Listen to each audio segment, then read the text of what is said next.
My country people everywhere don't read though. In fact, 150 million Nigerians they go bed with empty belly, no food. As school wan start for September, parents they cry say they no see money to pay school fees. Now this one I come make article, come remind Nigerians say if they tell una say this man he no good, say na wuru wuru person na he be.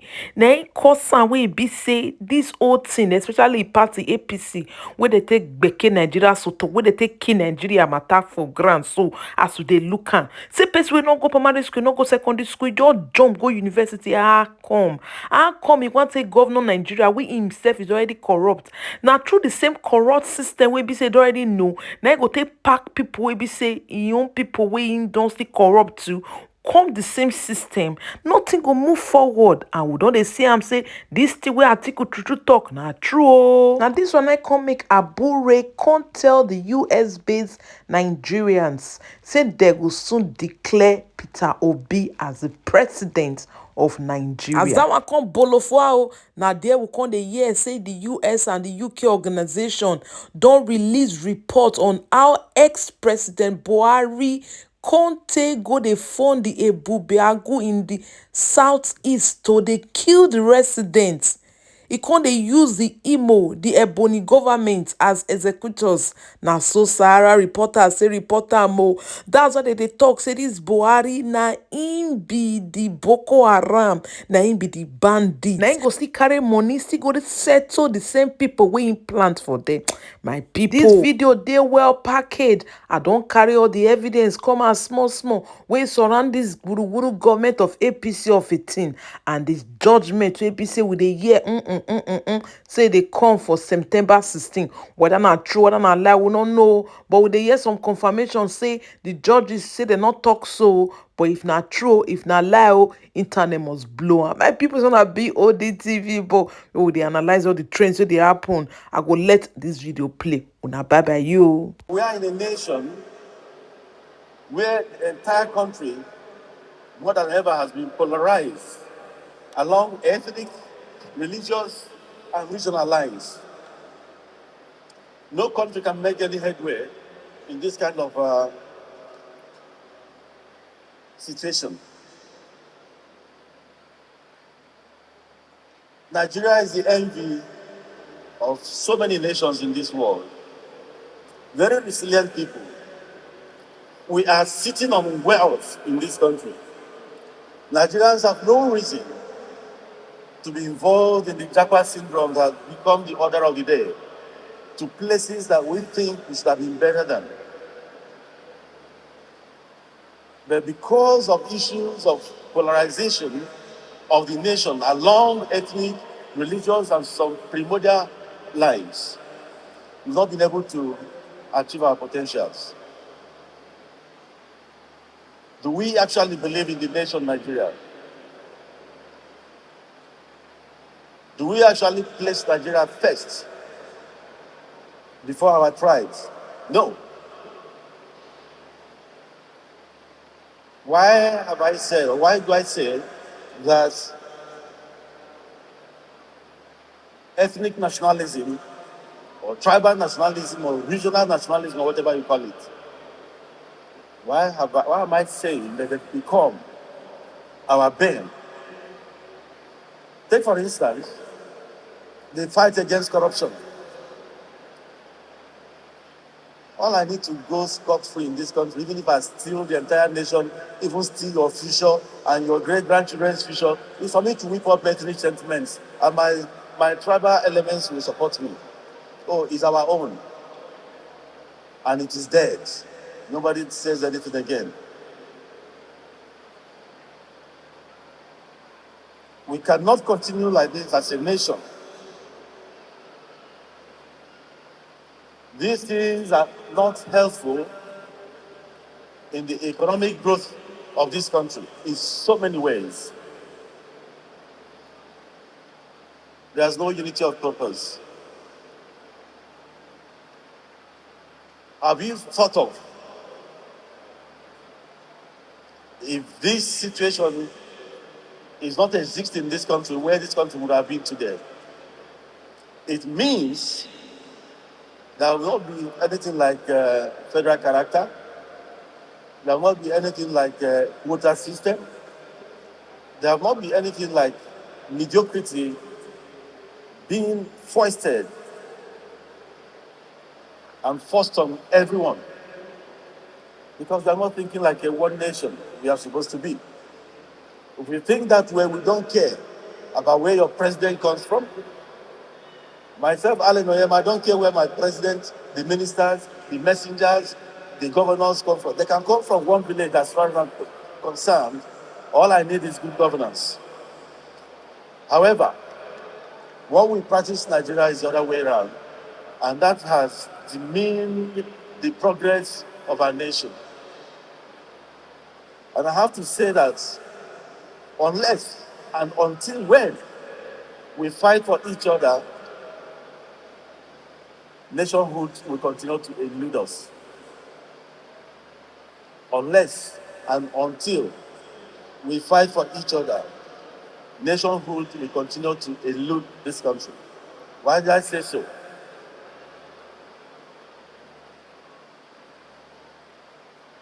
Take, for example, Nigeria is a multicultural entity.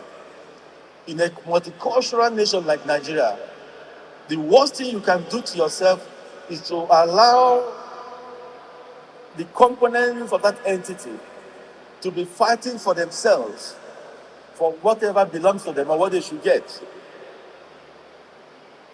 Once you do that, you're creating a very huge problem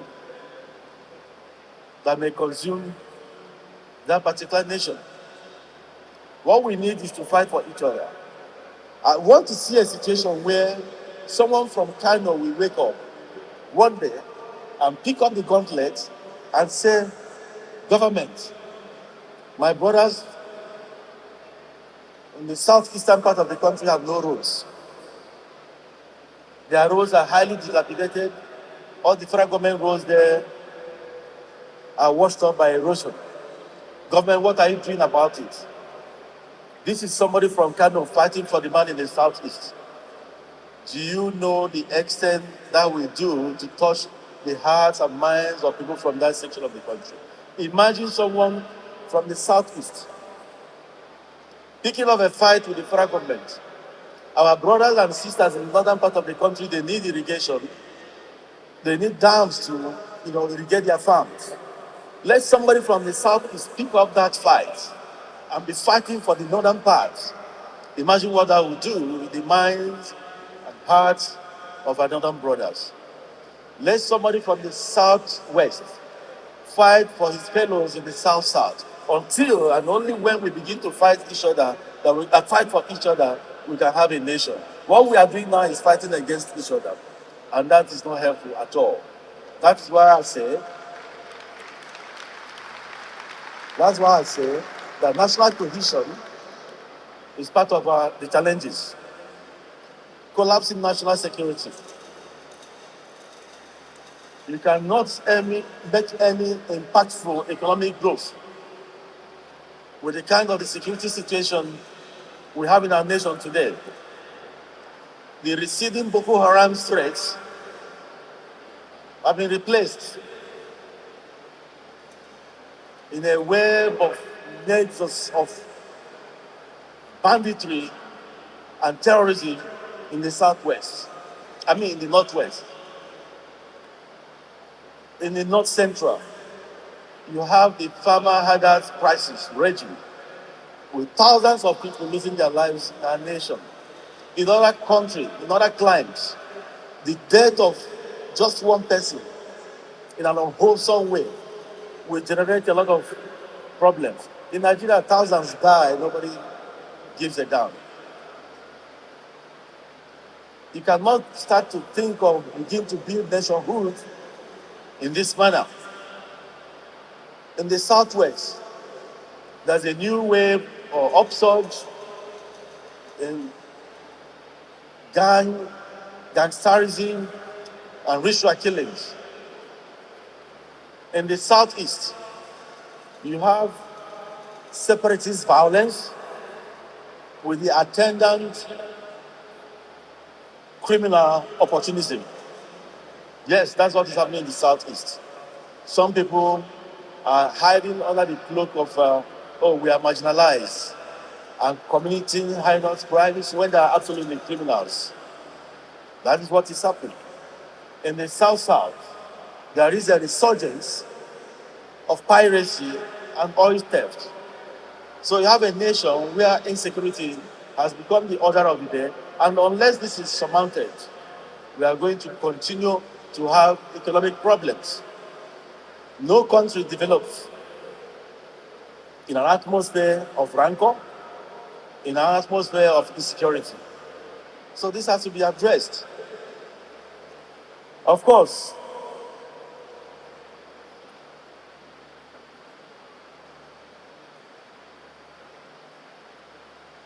you have to start thinking about the ease of doing business in Nigeria. When the lead speaker spoke, he talked about airpeace. The ease of doing business in Nigeria is zero, absolutely non-existent. In your neighboring country like the Republic of Benin, if you're bringing in any good into that country, you know for sure that within 48 hours, your goods will be cleared. In Nigeria, you're not certain when. Let me take aviation, for instance, where I belong. There's what is called AOG, that is aircraft on ground. Aircraft on ground means a situation where there's a technical problem with an aircraft. Maybe something goes south in an aircraft and you need that part, and you discover that in your technical stores, you don't have that part. You need to import it. All over the world, AOG situations are treated like a matter of life and death. The aircraft is treated like a living being. All over the world, when your AOG part comes into any country, as long as that spare part is ordered under AOG, anywhere in the world, custom will not stop you. They only take your details and allow you to go because that plane must get up. Then you later come and settle. In Nigeria, your AOG part will arrive. Maybe in the next 3 weeks, you're still talking about it. And the aircraft is grounded with passengers suffering all over the place. That is the ease of doing business in your country. As I stand here, we are not serious in this country about encouraging indigenous investments.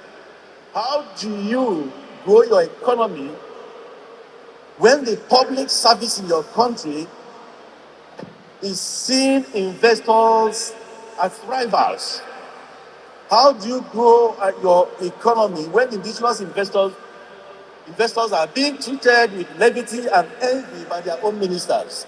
How do you grow your economy? How do you grow your economy in this country when indigenous investments are overtaxed?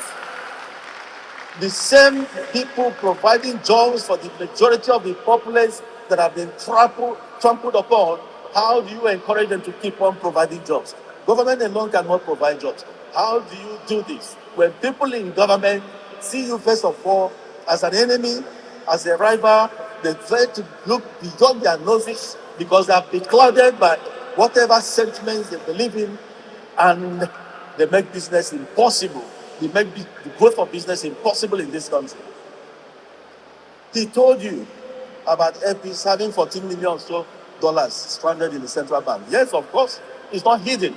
For the past 4 months, and you have about 15 aircraft stranded abroad. How do you? And people will say, oh, Nigerian airlines, they lack capacity. They don't lack capacity. What they lack is truthful government support. What they lack is ease of doing business.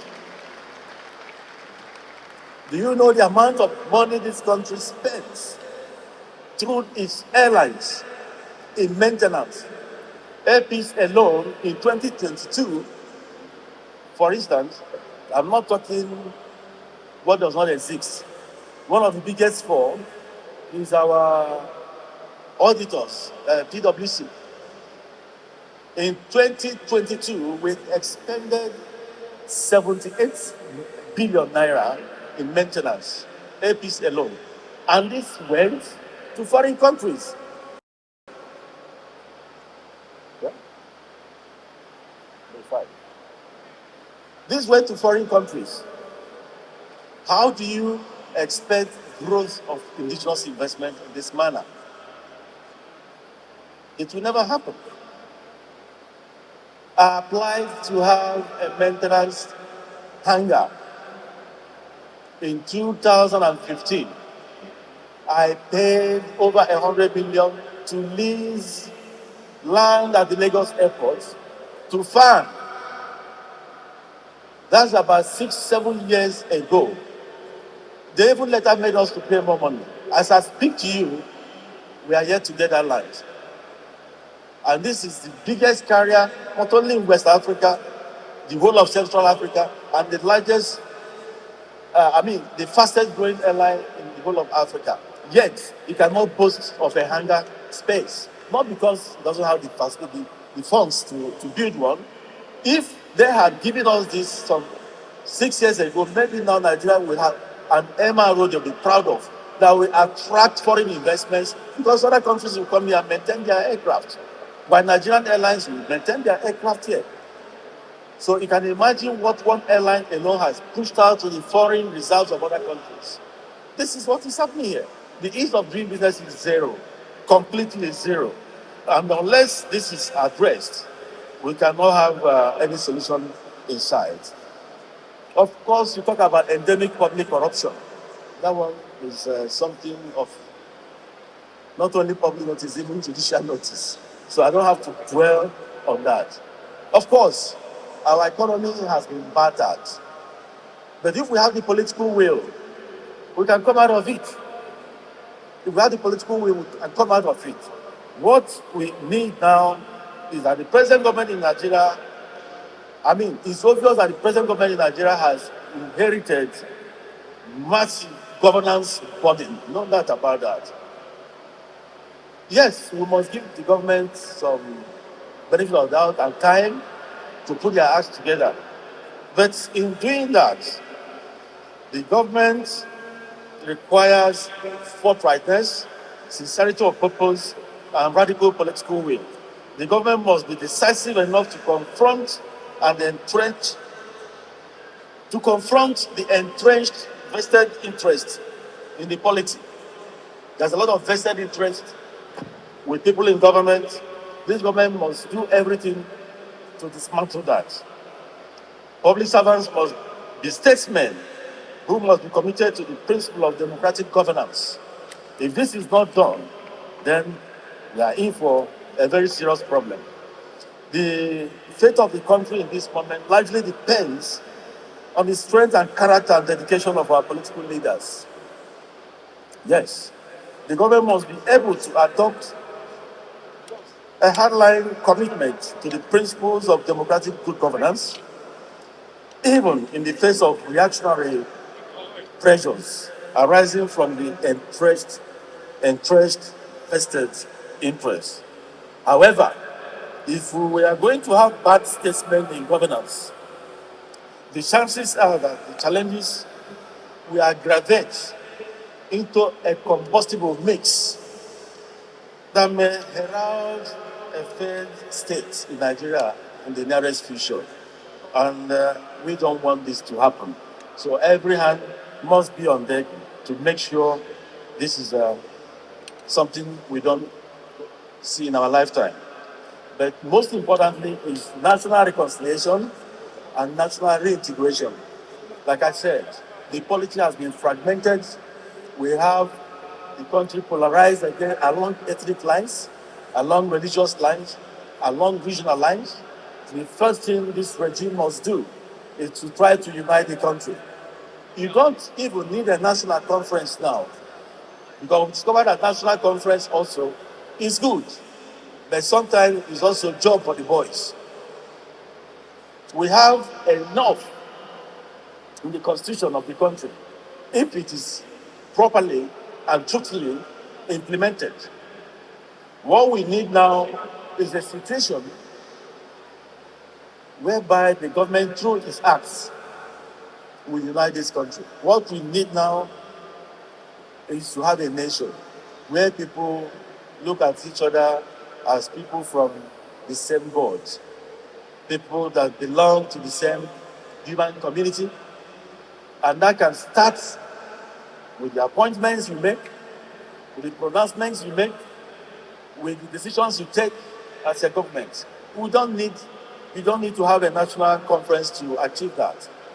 If you start today and make every part of this country wanted in every way, people will readily jelly. Nigerians are very good people. Nigerians have taken a lot of flack from this leadership over the years.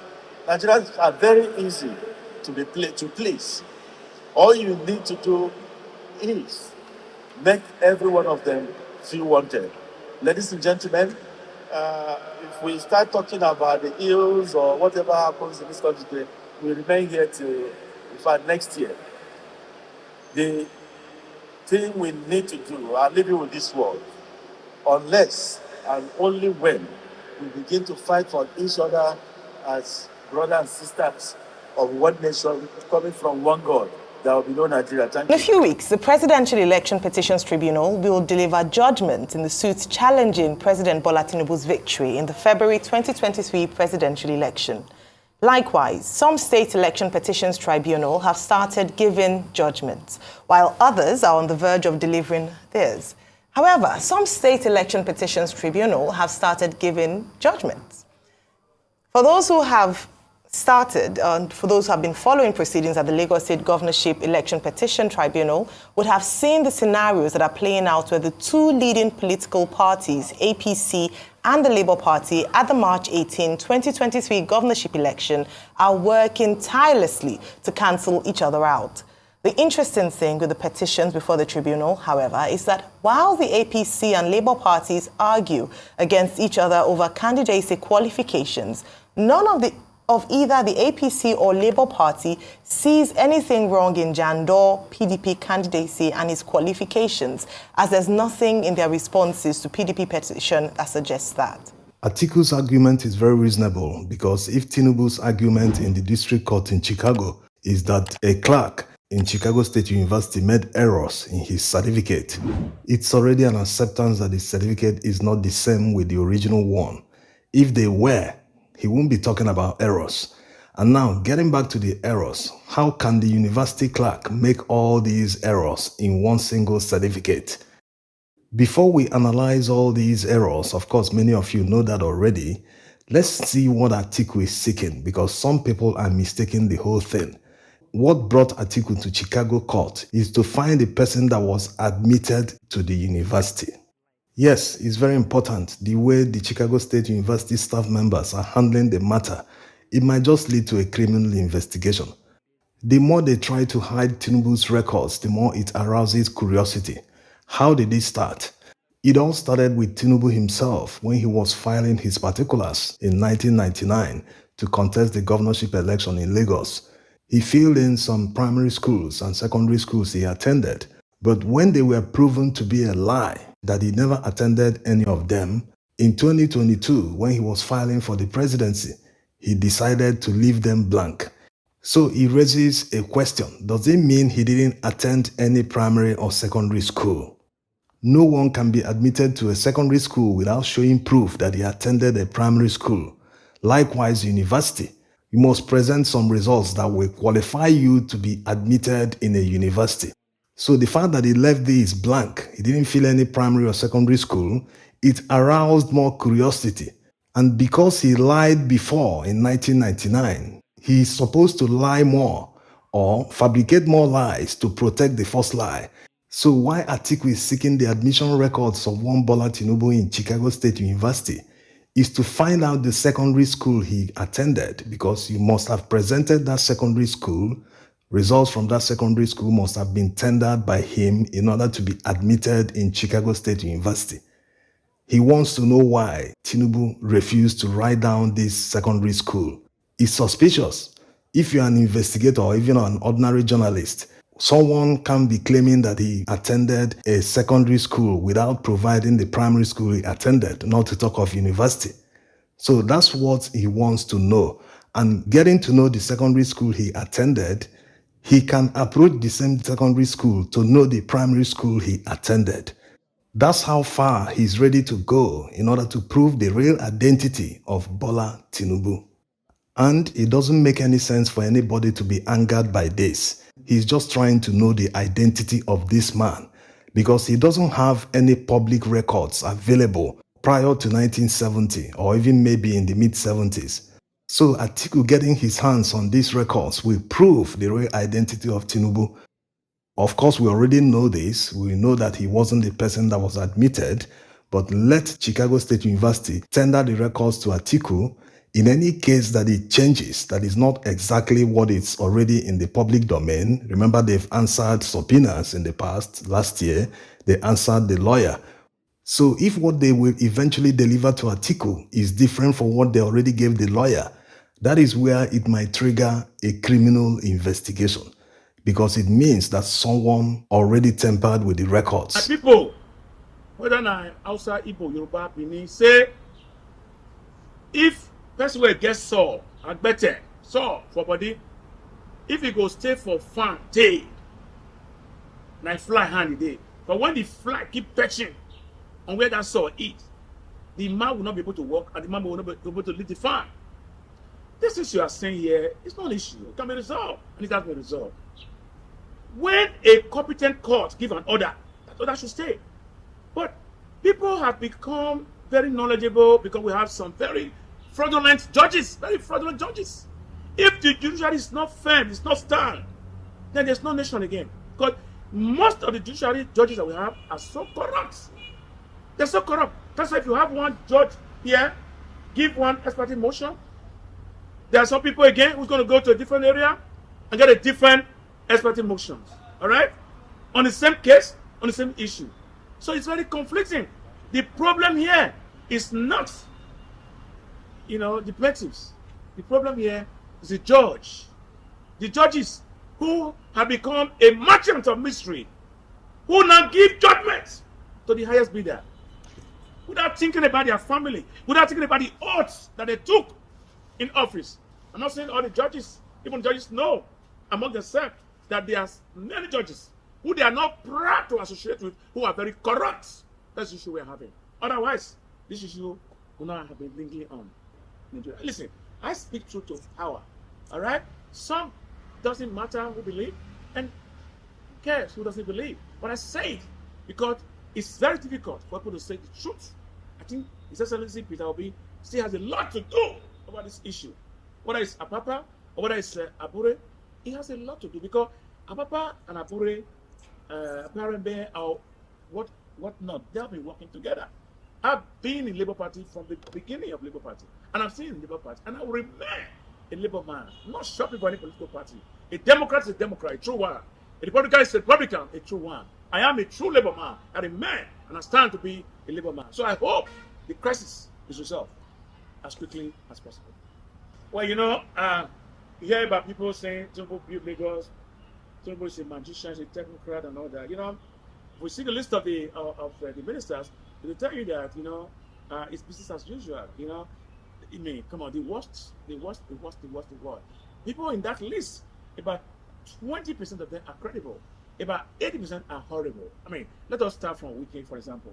Wike, who swore to his father that he would never accept even VP nominee or even ministerial. Because Wike gladly ringed out Peter Obi in River State. His reward was the minister of FCT. Come on, that's not credible. Now, go back again to the noise maker, disgruntled Festus Keyamo. Put him in eviction. What is he going to do? It's a guy who doesn't even know his left from his right. He's a noise maker, Balablu. So why would you want that guy to be a minister? And again, all along, you have on his ministerial list, you have somebody who they want him to take a bow. He was 3 years old when he was in secondary school, just like Ahmed Bola Tinubu, who's a genius. They didn't go to elementary school, they just went into university. So I think if these crops of ministers are going to be the one representing President Bola Ahmed Tinubu, I think Nigeria is going to be in more difficulty. Let me tell you something. You already have advisor. Advisor he has today told him to go and borrow 3 billion from a bank in Egypt, and that will reduce the strength of the dollar and weaken the dollar and raise the value of an naira. But after taking the $3 billion. The dollar jump again. Dollar is about 950 now, if you don't know. Before you close your eyes, it's going to be 1,000. I mean, so what kind of people are these? What kind of people are these? We are going down the drain every day. God forbid we don't become or end up like Somalia. Listen, I'm not finished. And again, among the people inside the house, I'm not an economist, but I can do better than them. He's giving state governors 5 billion for palliatives. Who does that? All they have to do is tell the governor if they need to do it. Your roads are bad, they are terrible. The transportation is very high, the salary is very low. Please buy fleet of buses or get subway trains to reduce and alleviate the poverty of the ordinary masses. But you know what he did? He gave the money again to these governors. You know, out of this governor, I can tell you, I can beat my chest, speak to the bank. 34% of the governors of this case are corrupt. Take me anyway, I can defend it.